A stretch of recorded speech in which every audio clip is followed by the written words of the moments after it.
Okay, if you think Rent2Rent HMO is dealing with the councils, dealing with the compliance, converting it from this to that, then this video is going to clear that up. The way we do Rent2Rent HMO is very simple. We only take on compliant, planning permission approved houses. That's it. So we're not converting the properties, we're not dealing with the compliance, and we're not touching the licensing. And it's quite simple, is because this is the landlord's, this is rent-to-rent property. This is the landlord's property. If they want it ran as a HMO, then they have to do all of the compliance. It's an absolute headache, guys. If you think, oh yeah, okay, there's a 4-bed, that actually stacks really nicely if I rented the rooms out on an individual basis. But within that district, your council might have a regulation, like anything 3 beds and up might need HMO license approved, right? It might be in an Article 4 area. There's ways to look at that, just Google, right? Use Google. But we don't want to be doing any of that. There's so many licensed HMOs right now, and the landlords would love to work with a company let for the guaranteed rent and the peace of mind element. So why don't you just go for those as opposed to thinking, everybody is doing that, I'm going to go down this avenue. There's a reason why all of us stay in this avenue and don't go down that avenue. That's a huge headache. Not worth it at all. Just target compliant, licensed, approved HMOs. Okay, so that clears that bit up straight away. So if your way of thinking is you want stable income to replace your stable income, then this business model is epic for that. And let me explain why. So a lot of people think HMOs is like, I don't know, helping with the conversion, like I just mentioned, the development of the property, right? It's not at all. You just become an operational manager for the property. So you're going to lease it from either the estate agent if they're managing it on behalf of the landlord, or you're going to lease it directly from the landlord. You're going to spruce it up, take it from a very student looking, rundown, beige, magnolia, boring property, spend about £500 to £1,000 just on feature walls and bedding kits and lamps and rugs. It's very simple stuff, wall art from the range, and just make it look homely. So you've increased the standard of the rooms and the household. Then you're going to onboard working professionals, and then you manage tenants. So the value you're bringing to the table is the management of the property, the management of the tenants. So estate agents, if you're through estate agent, it's still directly managed by them in terms of maintenance. If the gutters are blocked for whatever reason, or the shower suddenly starts leaking,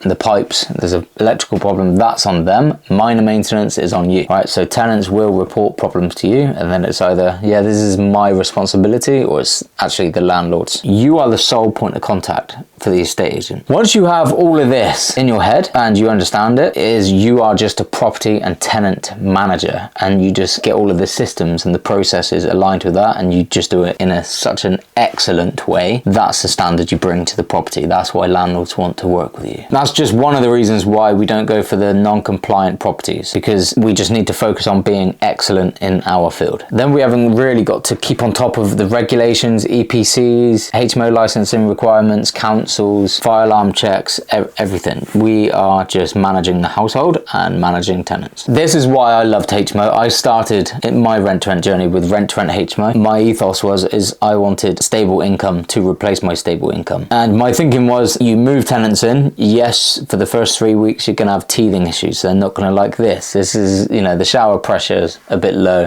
Shannon next door plays her TV too loud. You know, you're gonna have teething issues. Once that's all settled and calm, the business is calm. You know, as opposed to Airbnb model, you've got check-ins, check-outs. With HMO model, it's once they're in and they're stable and they're happy, they just go about their life. It's semi-passive until something goes wrong. That's the main reason why people choose to start with Rent2Rent HMOs, because it replaces stable income with stable income. But there are pros and cons to every business model. This isn't all sunshine and rainbows, because tenant rights are getting stronger as of May. You know, you've got the new regulations coming in. They can impose 2 months notice on you at any point. The day they move in, they could just give you 2 months notice. I did cover this in another video, so I won't go into depth on that, but it still hasn't killed this business model. It's still epic. You just need to do like interviews and referencing and really tighten the belt on that process on the front end, and that should protect you going forward. It's all about how you manage the household and how you manage the tenants, as opposed to just getting someone like, yeah, I'm interested in the room, yeah, cool, move in. I'm desperate to fill the rooms, you know, because you're paying too much in rent, so you've had to inflate the room prices to make your margin. So it all stems from the very beginning. Get your offer right. And you can only do that when you negotiate a good deal, negotiate a win-win deal with the landlord. Then your margin is safe. Then you're going on the spare room average prices. Then you're going to get more people message you. Then you compare personalities and ages within that property. And then eventually, after the teething issue phase for the first 3-4 weeks of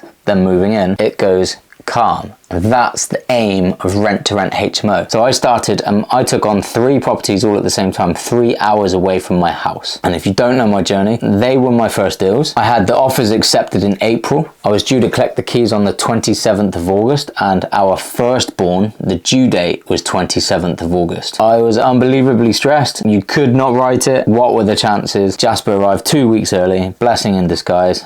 Everything calmed down. Then I could go down to Brighton and start and scale my Rent2HMO business. So I was very happy that he arrived early. I can't wait till he's old enough to tell him how much stress I was under leading up to that. But ultimately, that's what led me to take on the properties 3 hours away from my house, because I knew once you get the operations correctly and you've managed the household correctly, it becomes semi-passive. That's how you can start and scale a business more than an hour away from your house. Unlike Airbnb, it is quite hands-on. So that's why I started with Rent2Rent HMO. So the risk is obviously not about the compliance and the planning permission, Article 4, HMO licensing, EPC, that's all in place. That's a stock we go for. The properties that tick all of those licensing and compliant boxes. The risk is in tenant management, tenant rights, legislation change, things like the Rent Reform Bill, Section 21 being affected. The government have now made it very hard for international students to come to the UK. That's affected the HMO market. And then whatever else comes into force. So ultimately, you are running a people business wrapped inside of a property business. So that means you must have good tenant selection, clear house rules, set the expectations early, proper onboarding, get everything right. That's actually very important. If you get that section wrong, then it makes it almost impossible to evict tenants. And then have systems in place for dealing with conflict early. So if you get any of those wrong, then you need to tighten your systems, because this is a people person business. If you get that wrong, then the property itself and running the business becomes so chaotic. And that's the last thing you want, right? You don't want stress. Business is meant to give you the life that you're trying to pursue. Make sure you're working on it, not in it, dealing with chaotic things going on.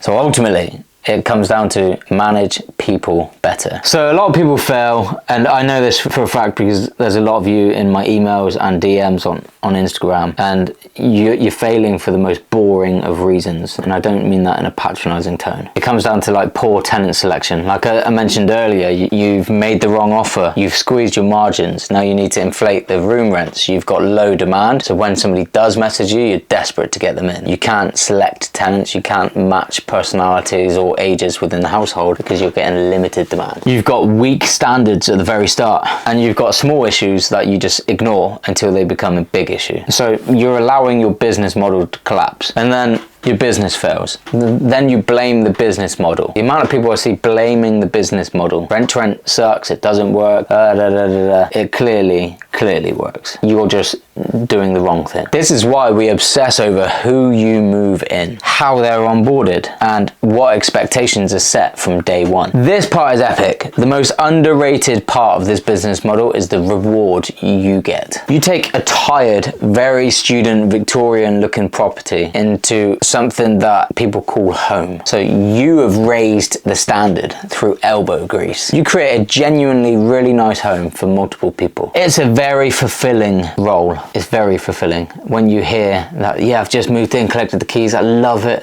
It's like, yeah, all that hard work has been worth it. Now I've provided an amazing house and room for someone who really wanted it / needed it. So it's not just about cash flow. It is ultimately about profit and replacing your 9 to 5 and the cash flow. But you know when they say, oh, you got to find something you love doing. When someone says to you, I start a rent-to-rent business, why would I love that? I genuinely think no matter what business you're in, there will be something fulfilling within that. And that's why you become to love doing what you do. It's not find something that you would love doing, do it, and then you will find that you love it, because there will be something fulfilling within that. You know, there's quite a lot of fulfilling things around this business model. It's guaranteed rent to the landlord. They don't hear from you much. They love that. When you do eventually possibly meet them, I've never met so many landlords that I've worked with. It's all just been through the estate agent. But the landlords that I have worked with, and I've interviewed some of them, they absolutely love it. They love the fact they never hear from me, because I deal with all of the issues, because I've set my standards. I know how to operate a house. I know how to manage tenants. All of the systems in place. All of the automations in place. That's fulfilling for me when I hear that from the landlord. And then you've got the tenant side of it as well, which is just a cherry on top. And not only that, when you complete on your first property and you've got that experience, and you've experienced moving a tenant in and they genuinely love it, when you go on to your second deal, and if it's direct to landlord, you speak with so much more conviction, because you've got that experience and you're so much more sold on your business model. Ultimately, this comes down to, this is the perfect business model if you're in a very stable job, and it's the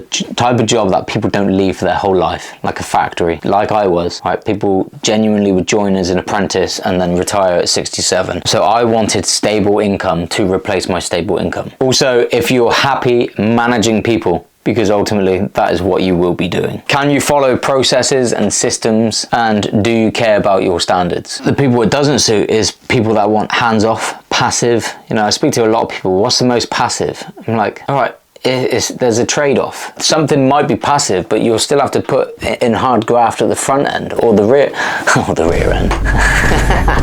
So yeah, things can be passive, but there's a trade-off. That was my point. But ultimately, this is a management business. There will be teams to manage, cleaners to manage, tenants to manage, estate agents to manage, contractors to manage. But for the right person, and it's not rare, you could definitely be the right person, then this is the best rent-to-rent strategy to start with. Depends how it sits in your mind, because ultimately there's a student HMO. You're not going to be changing the use of it. You're just offering guaranteed rent. So there's not too much to wrap your head around or negotiate with the landlord. You know, for Airbnb, it's like, okay, so you want to Airbnb my property? Yeah.